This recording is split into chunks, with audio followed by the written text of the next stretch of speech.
In 1975, a peculiar craze swept across America, capturing the hearts and wallets of millions.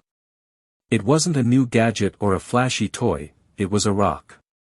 A plain, smooth stone from a Mexican beach, packaged in a cardboard box with a bit of straw and a humorous manual.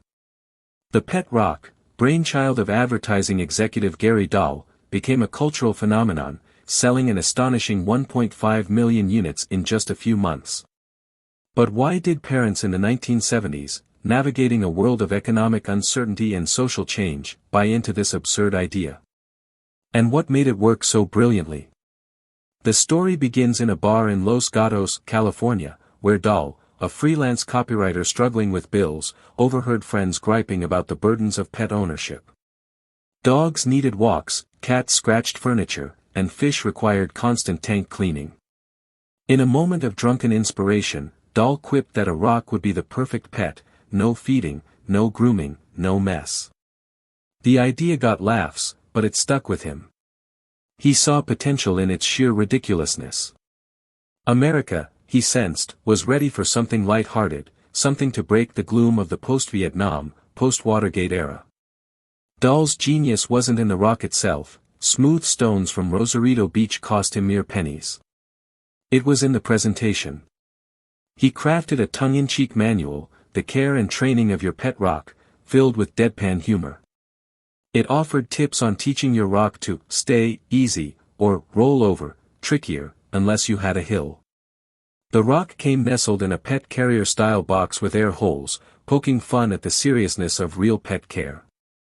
For $3.95, buyers weren't just getting a stone, they were buying a shared joke, a wink at the absurdity of consumer culture. The 1970s were a unique moment for this to land. The Vietnam War had ended, but its scars lingered. Watergate had eroded trust in institutions. Inflation and unemployment were squeezing families, making traditional pets a costly commitment. Parents, especially, felt the strain. Kids begged for dogs or cats, but many households couldn't afford the vet bills or the time. Enter the pet rock, a low-maintenance pet that cost less than a dinner out. It was a gag gift, sure, but also a practical compromise. Kids got something to name and care for, and parents dodged the hassle. What fueled the craze was Dahl's marketing savvy. He pitched the pet rock at a San Francisco gift show in August 1975, and retailers like Neiman Marcus and Bloomingdale's snapped it up. Newsweek ran a story, and Dahl appeared on The Tonight Show, holding his rock with a straight face. By Christmas, he was moving 100,000 rocks a day. The media frenzy amplified the humor, everyone wanted to be in on the joke. For parents, buying a pet rock was a way to connect with their kids over something silly, a shared chuckle in tough times. The pet rock's appeal went deeper than just a clever gimmick. It tapped into a collective need for levity. The 1970s were marked by a sense of disillusionment, political scandals, economic woes, and the fading idealism of the 1960s left people craving escape. A rock that didn't bark, bite, or poop, as Dahl put it, was absurdly refreshing. It was a rebellion against complexity, a nod to simpler pleasures. Parents saw it as more than a toy, it was a cultural statement, a way to poke fun at the seriousness of life without breaking the bank. For kids, the pet rock sparked imagination. Without batteries or moving parts, it relied on creativity. A child could name their rock, draw a face on it, or invent stories about its adventures. Unlike a puppy that needed constant attention, the rock was forgiving, perfect for busy families. Parents appreciated this.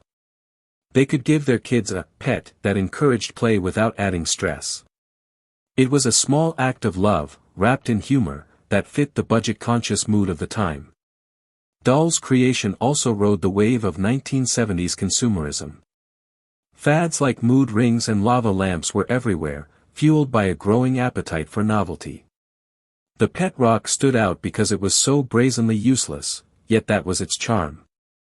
People bought it not because they needed it, but because it made them smile. Stores couldn't keep them stocked. Celebrities like Johnny Carson flaunted theirs, and even Ronald Reagan was rumored to own one. It became a status symbol of sorts, proof you were in on the cultural moment. But the pet rock wasn't just about laughs. It reflected a broader shift in how Americans viewed pets and responsibility. The 1970s saw a rising awareness of animal care costs, food, grooming, medical needs.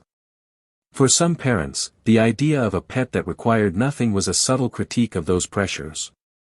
It was a way to give kids the joy of ownership, without the guilt of neglecting a living creature. The manual's playful tone sealed the deal, inviting families to laugh together over its mock-serious instructions. As the holiday season of 1975 approached, the pet rock became the gift to give. Department stores sold out, and Dahl's phone rang off the hook. He'd struck a nerve, turning a barroom joke into $1 million empire. Parents bought rocks by the thousands, not just for kids but for coworkers, friends, even themselves. It was a shared experience, a moment of unity in a divided decade. The pet rock proved that sometimes, the simplest ideas, a rock and a story, could capture a nation's imagination. The frenzy peaked during the 1975 Christmas season, when the pet rock became the must-have gift. Families across the country unwrapped these odd little packages, chuckling at the absurdity. For parents, it was a chance to bond with their kids over something that didn't require assembly or instructions too complicated to follow. The rock was a conversation starter, a way to share a laugh in an era when laughter felt scarce. Kids would proudly show off their pets, giving them names like Rocky or Pebbles, while parents marveled at how such a simple thing could spark so much joy.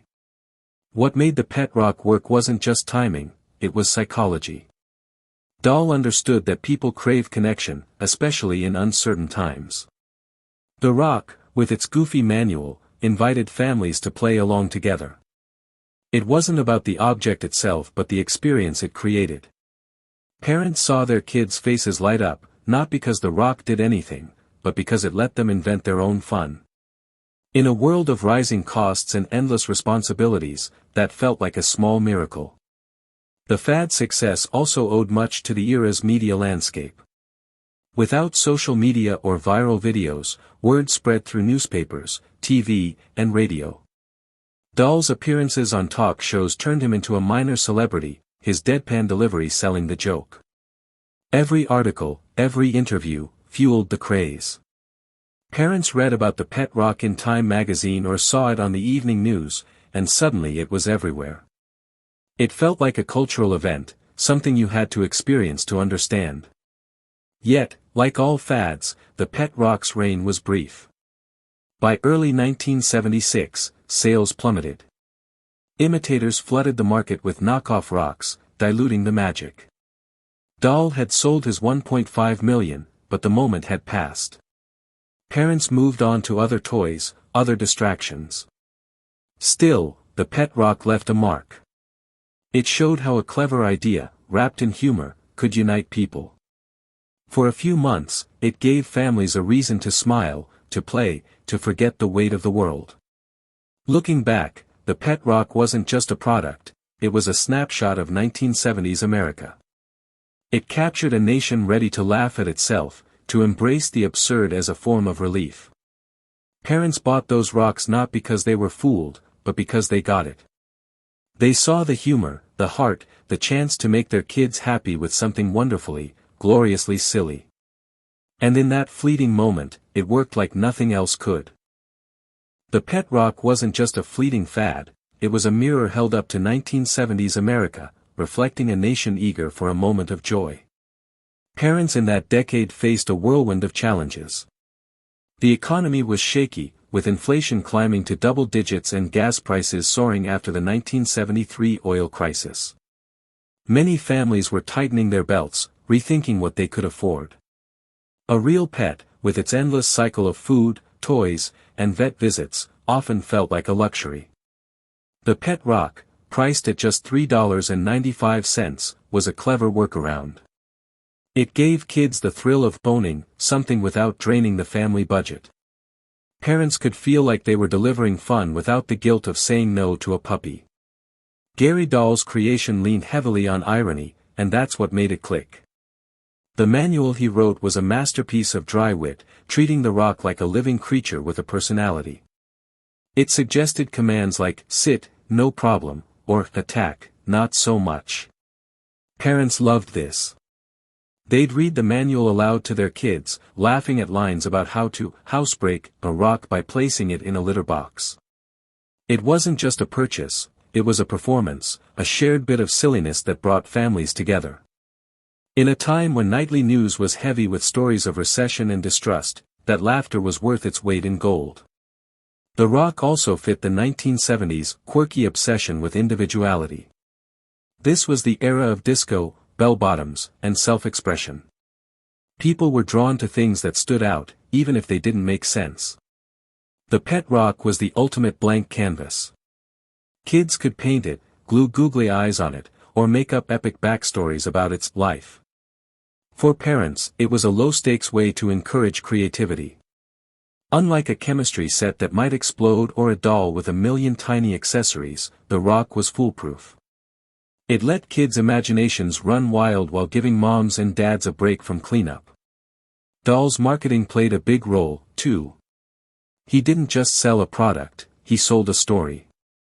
He got the pet rock into high-end stores, where it sat alongside luxury goods, its absurdity making it even more appealing. He sent press releases written as if the rocks were celebrities, complete with fake bios. The media ate it up. Parents saw articles in newspapers or caught segments on TV, and the buzz was impossible to ignore. Buying a pet rock wasn't just about the rock, it was about joining a nationwide conversation. It was a way to say, we're in on the joke, too. The pet rock's rise wasn't all smooth sailing. Some critics called it a scam, a symbol of consumerism gone mad. Why spend money on a rock when you could pick one up for free? But that missed the point. Parents weren't buying the stone, they were buying the experience. The box, the manual, the shared giggles, it was a package deal. In 1975, when so much felt out of control, the pet rock offered a tiny bit of certainty. It was exactly what it promised, a no-fuss, no-drama pet that delivered smiles. For families navigating layoffs or rising grocery bills, that simplicity was a godsend. The timing couldn't have been better. The mid-1970s were a turning point. Americans were moving past the turbulence of the 1960s, protests, assassinations, war, but the wounds hadn't fully healed. Parents wanted to give their kids a sense of normalcy, a chance to focus on something fun. The pet rock filled that gap. It was a distraction from headlines about energy shortages or political scandals. Kids could train their rock while parents swapped stories about it with neighbors. It became a cultural touchstone, a way to feel connected in a fractured time. Dahl himself was stunned by the success. He'd hoped to make a quick buck, maybe sell a few thousand rocks. Instead, he became a millionaire almost overnight. By late 1975, he was shipping crates of rocks across the country, each one a testament to his knack for tapping into the zeitgeist. Parents weren't just customers, they were co-conspirators in his grand joke. They'd buy a rock for their kids, then grab another for a friend's birthday or a secret Santa gift. It was versatile, universal, and cheap enough to be impulsive. The pet rock also sparked conversations about what value really meant. Some parents saw it as a lesson for their kids, a reminder that joy doesn't always come from expensive things. A rock could be as fun as a fancy toy if you brought the right attitude. Others saw it as a playful jab at the growing pet industry, where designer breeds and gourmet pet food were starting to take off. Either way, it resonated. It gave families a chance to rethink what mattered, all while having a good laugh. The pet rock's charm lay in its ability to turn nothing into something. Parents in 1975 weren't just handing their kids a stone, they were giving them a spark for storytelling. Without screens or apps to dictate the fun, the rock became whatever a child imagined, a pirate's treasure, a moon rock, a silent sidekick. For parents, this was a quiet victory. The 1970s were lean years for many, with stagflation making every dollar count.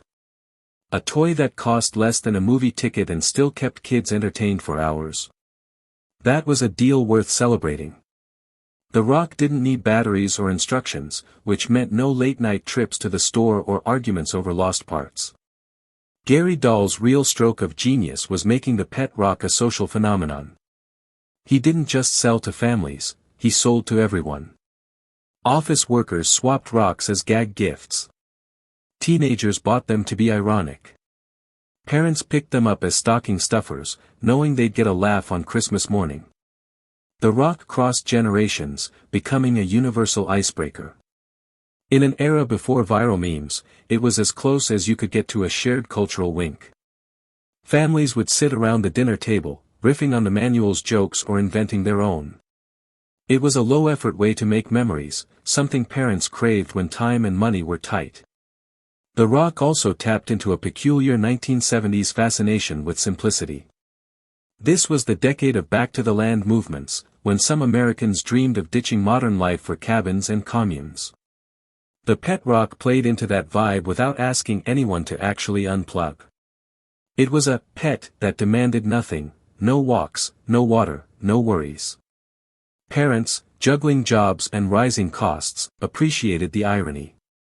They could give their kids something trendy yet timeless, a nod to a simpler world that never really existed but felt good to imagine. Dahl kept the hype alive with relentless charm. He'd show up on TV with a straight face, calling his rocks loyal and obedient. The act was so absurd it was irresistible.